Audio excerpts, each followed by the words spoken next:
So hey, welcome back everyone to a new video of Applied Science. uh, यहाँ पर हम moment of inertia concept को continue करेंगे further with some numericals. Lastly हमने triangular lamina के moment of inertia की values को derive किया था. एक ओवरव्यू के लिए मैं यहाँ पर उन वैल्यूज़ को लिख देता हूँ. लेट्स से ये हमारा वो ट्रायंगुलर लैमिना है ए बी सी करके. तो इस ट्रायंगुलर लैमिना के ए बी एक्सिस के अबाउट, यानी कि इस एक्सिस के अबाउट अगर मैं इसे रोटेट करूँगा तो रोटेट करने पर जो इनर्शिया डेवलप होगा वो मोमेंट ऑफ इनर्शिया बराबर हो जाएगा इसके बेस की लेंथ के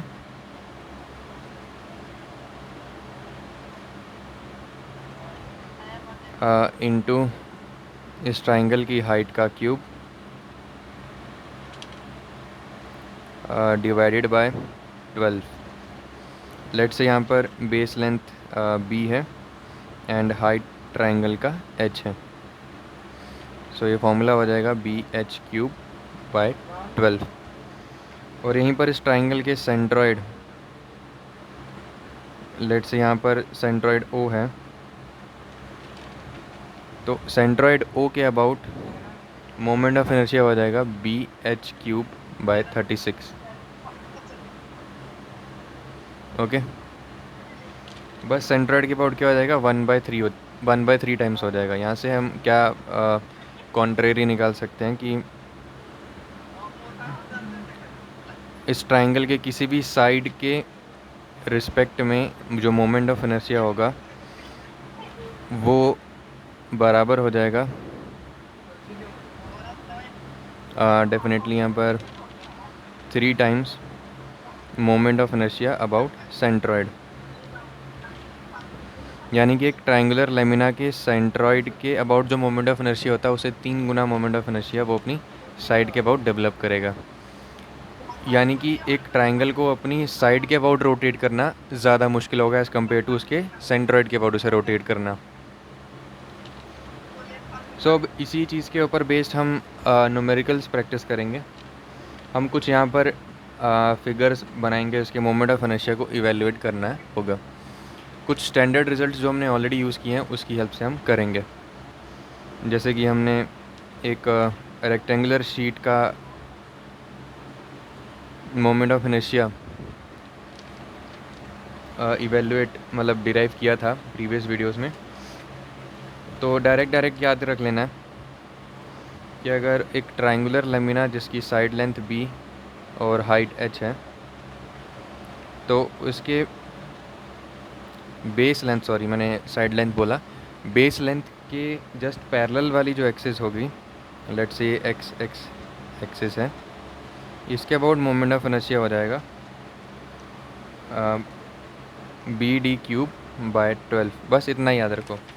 अब जब मेरे को वो इस एक्सिस के अबाउट रिक्वायरमेंट पूछेगा सो डेफिनेटली इस एक्सिस के अपोजिट जो साइड का लेंथ होगा वो है h और इसके जो परपेंडिकुलर वाली साइड होगी वो है b. तो h b क्यूब बाय 12 हो जाएगा. सॉरी यहाँ पर h नहीं है, d है. सो डी बी क्यूब बाय 12 हो जाएगा इस एक्सिस के अबाउट. बट कॉन्ट्रेरी तुम्हें बस यही याद रखना, बी डी क्यूब बाय 12 होगा. और b कौन सी साइड है? b उस साइड का लेंथ है जो उस एक्सिस के पैरेलल है. मैं यहाँ पर पैरेलल का सिंबल बना देता हूँ. और d उस साइड का लेंथ है जो इस एक्सिस के परपेंडिकुलर है. सो इस ट्रिक से डेफिनेटली हम इसे याद रख सकते हैं. अब इन दोनों का कॉन्सेप्ट यूज़ करके हम एक न्यूमेरिकल सॉल्व करते हैं कि ये वो प्रॉब्लम है. अब क्वेश्चन में अपने को इसका मोमेंट ऑफ इनर्शिया निकालना है about centroidal axis of the diagram. Okay,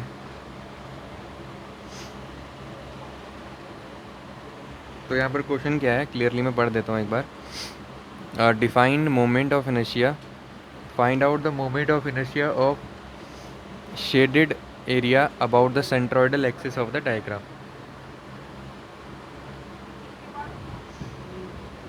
अब सेंट्रोइडल एक्सिस एक्चुअली में होता क्या है?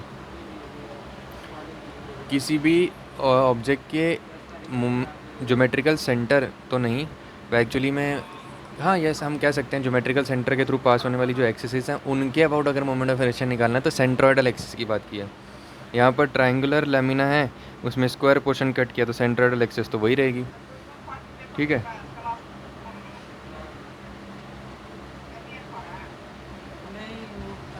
अब देखो ये स्क्वायर की सेंट्रोइडल एक्सिस कौन सी हो जाएंगी, एक ये वाली हो जाएगी, एक ये वाली हो जाएगी, लेकिन स्क्वायर तो इस डायग्राम में है ही नहीं ना। तो ट्रायंगुलर लेमिना है तो ट्रायंगुलर लेमिना की एक सेंट्रोइडल एक्सिस ऐसी होगी, एक ऐसी होगी, तो जो है प्रेजेंट में बस उसी की सेंट्रोइडल एक्सिस के अबाउट बोला। नहीं तो पूरे फिगर, अगर रॉ फिगर है ना तो पूरे फिगर के अबाउट जो ज्योमेट्रिक सेंटर होगा उसके थ्रू निकालना रहेगा। नहीं तो क्वेश्चन में डायरेक्ट, अगर बहुत कॉम्प्लिकेटेड फिगर है तो क्वेश्चन में डायरेक्टली एक्सेसेस दे रखी होंगी बना करके फिगर में ही, उसके अबाउट एवेल्यूएट करना रहेगा। सो यहाँ पर हम step by step moment of inertia निकालेंगे, लेकिन उससे पहले अपने को यहाँ पर क्या करना है, सेंट्रॉइड इवेल्युएट करना है। ओके, सो गाइस यहाँ पर सेंट्रॉइड निकालने के भी प्रोसीजर रहते हैं। तो फर्स्ट ऑफ ऑल इस डायग्राम में मुझे सेंट्रॉइड निकालना है। प्रीवियस वीडियोस में सेंट्रॉइड निकालने के प्रोसेस बता रखे हैं। तो सेंट्रॉइड के coordinates x bar comma y बार रहेगा। ओके, यहाँ पर मैंने O बना दिया। अब एक्चुअली में ये जो एक्सेसेस है ना मैंने सेंट्रॉइड के रिस्पेक्ट में निकाली थी। अब मेरे पास सेंट्रॉइड के कोऑर्डिनेट्स की वैल्यूज़ ऑलरेडी हैं, इसलिए मैंने इजीली प्लॉट कर दिया। बट एग्जाम में हो सकता है आपको सिर्फ लेमिना दिया जाए तो सेंट्रॉइड खुद से निकालना होगा। ओके, सो यहाँ पर जो x बार रहेगा वो बराबर रहेगा a1 x1 plus a2 x2 upon a1 plus a2। यहाँ पर दो फिगर्स हैं, स्क्वायर और ट्रायंगल, इसलिए a1 x1 और a2 x2 है। अदरवाइज़ ये आगे an xn तक एक्सटेंड हो सकता है और नीचे भी समेशन an तक एक्सटेंड हो सकता है। सिमिलरली y बार भी यहाँ पर निकलेगा a1 y1 plus a2 y2 upon a1 plus a2। अब यहाँ पर a1 क्या है, a2 क्या है, देखो यहाँ पर तुम्हें तो सबसे पहले इन डायग्राम्स को नेमिंग करना है कि कौन सी तुम्हारी फर्स्ट है एंड कौन सी तुम्हारी सेकंड। फॉर सेक लेट से मैंने ट्रायंगुलर लेमिना को फर्स्ट डायग्राम कंसीडर किया एंड स्क्वायर लेमिना एंड जो स्क्वायर शेप है उसे सेकेंड डायग्राम कंसीडर किया। अब मैं क्या करूँगा यहाँ पर,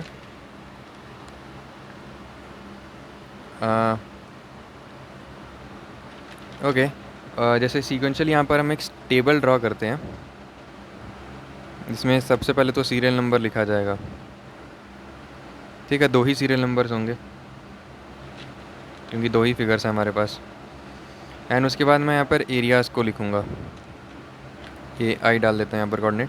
अब a1 इस ट्रायंगुलर लेमिना का एरिया क्या हो जाएगा, डेफिनेटली हाफ बेस जो कि है 1000 mm इंटू हाइट जो कि है 900 mm, और स्क्वायर शेप का क्या एरिया हो जाएगा, इसका लेंथ कॉमा ब्रेथ, तो स्क्वायर तो नहीं है रेक्टेंगल है, सॉरी। एंड एरिया इवेल्युएट करने के बाद हम उसके एक्स कोऑर्डिनेट्स और वाई कोऑर्डिनेट्स को लिखेंगे जो कि बाय डिफ़ॉल्ट कुछ स्टैंडर्ड वैल्यूज़ रहती हैं उनकी हेल्प से। जैसे इस ट्राइंगल के सेंट्रॉइड का जो एक्स कोऑर्डिनेट रहता है वो रहता है, अगर ये मेरी एक्सिस है x और ये मेरी एक्सिस है y और ये है ओरिजिन। ओके, सो यहाँ से इसकी लेंथ का हाफ यानी कि b/2 और हाइट का h/3 सेंट्रॉइड लोकेट होता है। Okay, so x coordinate then y coordinate लिखेंगे। एक्स कोऑर्डिनेट हो जाएगा इसका 1000/2 एंड ये भी देखना है कि अगर ये पॉजिटिव एक्स एक्सिस के लॉन्ग है तो plus sign, otherwise minus sign रहेगा। ये पॉजिटिव वाई एक्सिस के लॉन्ग है, सो वो हो जाएगा h/3 विच इज़ 900/3 और प्लस अगेन। अब यहाँ पर स्क्वायर लेमिना के लिए क्या रहेगा, लेमिना बोल रहा हूँ सॉरी, स्क्वायर शेप के लिए क्या रहेगा, डेफिनेटली लेंथ का हाफ और हाइट का हाफ, सो दैट इज़ यहाँ से देखो 300 बाई लेट्स से यहाँ पर 200 बाय 2 यानी कि 100 mm रहेगा, लेकिन ओरिजिन से कितना दूरी रहेगा ये वो बताना है अपने को। यहाँ से यहाँ तो 100 रह गया, सो यहाँ से कितना ये मिड पॉइंट से पास हो रहा है, तो ये 500 रहेगा। 500 में से 100 रिमूव कर दिया तो 400, और डेफिनेटली वो पॉजिटिव ही रहने वाला है। अब वाई कोऑर्डिनेट क्या हो जाएगा इसका, यहाँ से 300 का हाफ प्लस 300 यानी कि 450। सो ये एक्स और वाई कोऑर्डिनेट्स आ गए। अब यहाँ से मैं रिक्वायर्ड वैल्यूज़ को निकाल सकता हूँ। तो एक्स बार यहाँ से इवेल्यूएट करने पर क्या आएगा, तो वो आ जाएगा 500 mm। अब देखो एक्स बार हम यहाँ पर डायरेक्टली भी निकाल सकते हैं। कैसे, क्योंकि पूरी डायग्राम सिमेट्रिकल है इस एक्सिस के अबाउट। तो जहाँ पर इस ट्राइंगल का एक्स कोऑर्डिनेट रहेगा सेंट्रोइड का, वहीं पर स्क्वायर का रहेगा, तो पूरी फिगर का भी डेफिनेटली सेम पॉइंट पर रहेगा, यानी कि x इक्वल्स टू 500 पे होगा। और इन वैल्यूज़ को सब्स्टिट्यूट करने के बाद भी 500 ही आंसर आएगा। और y बार क्या रहेगा, यहाँ पर वैल्यूज़ को जब मैं सब्स्टिट्यूट करूँगा तो यहाँ पर वैल्यू आएगी 276.92 mm। देखो ऑटोमेटिकली ये 300 यहाँ तक है, तो इसे थोड़ा सा नीचे रहेगा 276, तो मैंने बाय डिफ़ॉल्ट वहीं से y एक्सिस को पास कर दिया था। सेंट्रोइडल एक्सिस मतलब बस सेंट्रोइड से पास होने वाली, ये O पॉइंट्स के कोऑर्डिनेट आ गए हमारे पास। तो ऐसे लैमिनास को देखते हुए सबसे पहले सेंट्रोइड निकालना है, देन बाकी चीज़ें रहेंगी। अब मेरे पास सेंट्रोइड आ गया है। अब मैं यहाँ से ईज़िली मोमेंट ऑफ इनर्शियाज को इवेल्यूएट करूँगा। कैसे करना है देखते हैं। So let's say in axis को मैं कुछ नाम दे देता हूँ।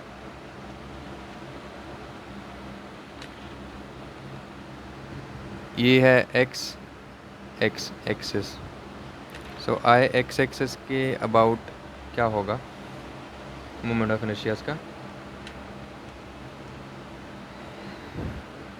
सो वो रहेगा इस ट्राइंगल मोमेंट ऑफ इनर्शिया। सो मैं कह रहा था कि यहाँ पर जो ट्राइंगल का मोमेंट ऑफ इनर्शिया रहेगा, उसमें से अगर मैं इस स्क्वायर का मोमेंट ऑफ इनर्शिया सब्ट्रैक्ट करता हूँ इस एक्सिस के अबाउट, तो मेरे को रिक्वायर्ड मोमेंट ऑफ इनर्शिया मिल जाएगा इस पूरे फिगर का एक्स एक्सिस के अबाउट। अब क्यों काट रहे हैं यहाँ पर, क्योंकि डेफिनेटली ये लेमिना यहाँ है, ये पोर्शन यहाँ पर है ही नहीं, रिमूव्ड है। तो इसके अगर इसके करके अगर मोमेंट ऑफ इनर्शिया रहता तो उसे हम सब्ट्रैक्ट कर रहे हैं हमारी रिक्वायर्ड एंटिटी से, क्योंकि अगर हम इस पूरे लेमिना के लिए निकालेंगे ना, तब उसमें ये वाला पोर्शन भी इंक्लूड हो जाएगा। तो इतने पोर्शन को सब्ट्रैक्ट करना पड़ेगा ताकि रिक्वायर्ड फिगर के लिए इनर्शिया निकल जाए। ओके, सो यहाँ पर अब क्या करूँगा, मैं यहाँ पर डायरेक्टली लिख सकता हूँ moment of inertia of triangle, जिसको मैं टी से रिप्रेजेंट करता हूँ, minus moment of inertia of square. So as in यहाँ पर हम इस एक्सिस के अबाउट क्या मोमेंट ऑफ इनर्शिया रहेगा इस ट्राइंगल का और स्क्वायर का, वो हम यहाँ पर लिखेंगे।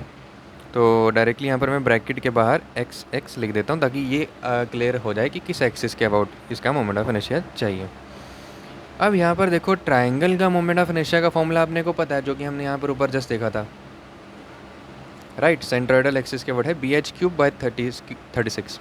लेकिन ये जो सेंट्रोइड है और यहाँ पर ये जो सेंट्रोइड है, ये अलग अलग कोऑर्डिनेट्स के साथ हैं, क्योंकि ट्राइंगल का जो सेंट्रोइड होगा ना, वो हाइट का 1/3 रहेगा। जैसे 900/3 था, है ना, ये 900/3 वाली जो वैल्यू है, ये ट्राइंगल का मोमेंट ऑफ सेंट्रोइड का कोऑर्डिनेट है वाई वाला, तो यहाँ पर होगा उसका। तो एक्चुअली इस एक्सिस के अबाउट ट्राइंगल का मोमेंट ऑफ इनर्शिया हमारे पास BH³/36 होगा, लेकिन मुझे इस एक्सिस के अबाउट चाहिए। दोनों एक्सिस पैरेलल हैं, तो डेफिनेटली मैं यूज़ करूँगा पैरेलल एक्सिस थ्योरम का। तो पैरेलल एक्सिस थ्योरम से क्या होगा, सेंट्रोइड के about moment of inertia plus area into distance between both the parallel axes for triangle minus. So similar manner में यहाँ पर स्क्वायर के भी मोमेंट ऑफ इनर्शिया को लिखेंगे और उसके सेंट्रोइडल एक्सिस के about plus AD square. Square का सेंट्रॉइड क्या उसके सेंटर से पास करता है, तो ये होगा उसका, और इस एक्सिस से उसका डिस्टेंस देखेंगे। Just a second guys. तो यहाँ से स्क्वायर के लिए मोमेंट ऑफ इनर्शिया कुछ इस तरीके से रहेगा। So just a second guys, फिर से, सो नो मोर सेकेंड्स। तो ओके, यहाँ पर ये डी अलग है, ये डी अलग है, वैल्यू सब्स्टिट्यूट करते हैं। I C for triangle will be b H cube by 36। यहाँ पर b इज़ 1000 जो कि base length, into height is 900 whole cube by 36 plus area of triangle is half base into height, so this is the exact area. Actually मैं height 9000 लिख दिया, 900 है, so 1000 into 900 by 2। अब d क्या है, इस एक्सिस से इस एक्सिस के बीच का गैप। सो ओवरऑल डिस्टेंस 300 है, यहाँ से 276.92 है। सो सब ट्रैक करेंगे, ये वाला गैप आ जाएगा हमारे पास, ये वाला गैप है डी टी और ये वाला गैप है D S. Okay, so D T is 300 minus 276.92 का स्क्वायर। सो डायरेक्टली मैं उसका स्क्वायर का वैल्यू दे देता हूँ, विच इज़ 532.68। ओके, तो सिमिलरली यहाँ पर हम स्क्वायर के लिए भी करेंगे। सेंट्रोइडल एक्सिस के बाद उसका मोमेंट ऑफ इनर्शिया रहेगा बी एच क्यूब बाय 12, जहाँ बी क्या है, उस एक्सिस के पैरेलल वाली लेंथ। सो इस एक्सिस के पैरेलल वाली लेंथ हो जाएगी डेफिनेटली 200 इंटू परपेंडिकुलर वाली लेंथ है 300 एच मतलब उसका क्यूब बाय 12, एंड यहाँ से सब ऐड कर दो। Area will be 200 cross 300 and D S will be 450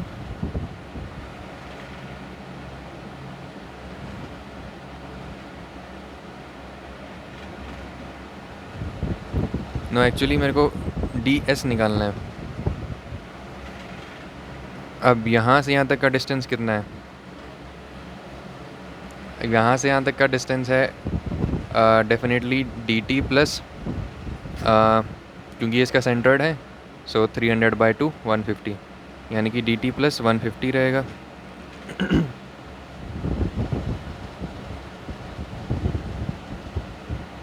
सो यहाँ पर वो वैल्यू, सो डेफिनेटली वो डिस्टेंस का स्क्वायर क्या रहेगा, देखो यहाँ पर तुम इसे डी टी प्लस 150 लिख सकते हो या डायरेक्टली 450 माइनस 300 लिख सकते हो। ओके, सो जो भी स्क्वायर आएगा उसका 29957 अप्रॉक्स।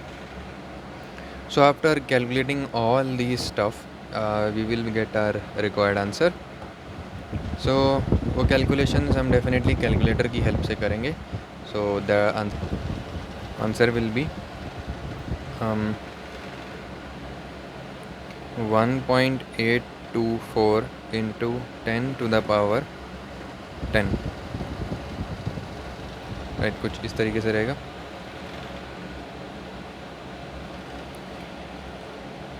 सो काफ़ी बड़ा आंसर है, mm स्क्वायर में रहेगा,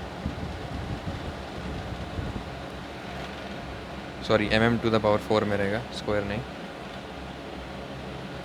सो इसी तरीके से आई वाई वाई निकालना है, वो थोड़ा इजीली निकल जाएगा, थोड़ा कैलकुलेशन ज़्यादा। देखो सिंप्लीफाई करके लिखोगे ना तो बड़े से बड़ा टफ से टफ क्वेश्चन इजीली सॉल्व होगा। एट दी एंड बस कैलकुलेटर का ही यूज़ है। इसमें भी हमने कुछ बहुत ज़्यादा चीज़ नहीं किया, ये देखो जस्ट अ सेकेंड, इसमें भी हमने बहुत सारा कुछ चीज़ें नहीं किया था, बस सिंप्लीफाई तरीके से सेंटर निकाला और वैल्यूज़ को यहाँ पर थोड़ा मतलब मोमेंट ऑफ इनर्शिया क्या रहेगा उसको थोड़ा सिंप्लीफाइड फार्मूला वाइज लिखा, वैल्यू सब्स्टिट्यूट की, और कुछ वैल्यूज़ को पहले ही कैलकुलेट कर लिया एंड फर्दर कैलकुलेटर का ही काम था।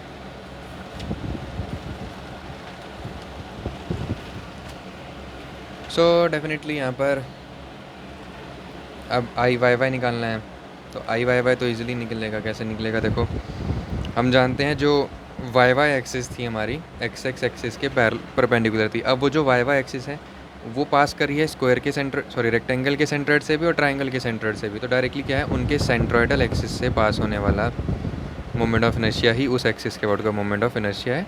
और डिफरेंस निकाल लेंगे हम। ये हो जाएगा directly B H cube by 36, जहाँ पर बी इसका है 1000। एक्चुअली यहाँ पर अब बी 1000 नहीं है, 900 होगा, क्योंकि वाई वाई वाली एक्सिस है ना, तो 900 रहेगा ये, इंटू एच हो जाएगा 1000 का क्यूब बाई 36। ओके, एंड यहाँ पर फिर रहेगा B H cube by 12 for rectangular lamina. Sorry, यहाँ पर एक चीज़ गलत हो गई। ये जो कॉन्सेप्ट था ना, just a second, centroidal axis के पैरेलल वेलेंथ का और परपेंडिकुलर वेलेंथ का बी एंड डी का कॉन्फ़िगरेशन, सॉरी, तो वो इस रेक्टेंगुलर लैमिना के लिए होता है, ट्रायंगल के लिए नहीं है। यहाँ पर भी बेस लेंथ ही रहेगा, इसलिए मैंने इनिशियल यहाँ पर लिख दिया। तो एक चीज़ मैंने गलत की थी, सो इस चीज़ का एग्जामिनेशन हॉल में भी ध्यान रखना रहता है। सो एक कॉमन मिस्टेक है, अच्छा हुआ कि यहाँ पर इस वीडियो में ही दिख गया, ये प्रैक्टिस पकड़ में आ गया। सो डायरेक्टली लिखेंगे 1000 इंटू 900 क्यूब बाय 36 माइनस, अब यहाँ पर रेक्टेंगुलर लैमिना के लिए वैल्यूज़ इंटरचेंज होंगी। So this will be 300 into 200 cube by 12। So on solving यहाँ पर आंसर मिल जाएगा 2 into 10 to the power 10 mm to the power 4। So सभी कैलकुलेटर की हेल्प से सॉल्व करना है। देखो ये साइंटिफिक कैलकुलेटर का यूज़ करना रहेगा, क्योंकि इससे वैल्यूज़ थोड़ी प्रिसाइज आती हैं। सो यही हमारा रिक्वायर्ड वैल्यू था जो क्वेश्चन में निकालने को बोला था। सो thank you for watching. Hope so आपको वीडियो थोड़ा बोरिंग लगा हो बट क्या है ना कि देखो, जब तक हम क्वेश्चंस में ब्रेनस्टॉर्मिंग नहीं करेंगे ना न्यूमेरिकल्स में, तब तक एग्जामिनेशन पॉइंट ऑफ व्यू से हम रेडी ही नहीं है। सिर्फ थ्योरी पढ़ के चले जाना और हम ये सोच लें कि हम वहाँ पर अच्छा स्कोर कर लेंगे, तो वो सही नहीं है। अपने को न्यूमेरिकल्स भी प्रैक्टिस करना है। यहाँ पर देखो मैंने सिर्फ एक ही न्यूमेरिकल कराया, लेकिन बहुत अच्छे से डेप्थ में कराया। जो छोटे न्यूमेरिकल्स रहेंगे मैं उनको नहीं करवाऊँगा, ताकि इसमें टाइम वेस्ट ना हो। बट एट दी एंड अपने को अपने पेन पेपर प्रैक्टिस चाहिए इसके लिए। ये मेरी लेक्चर देखने से भी सिर्फ बात नहीं बनेगा। इस वीडियो को भी अगर आप देख रहे हैं तो खुद पेन पेपर पर इस चीज़ को सॉल्व करें। Okay, so thank you, bye bye.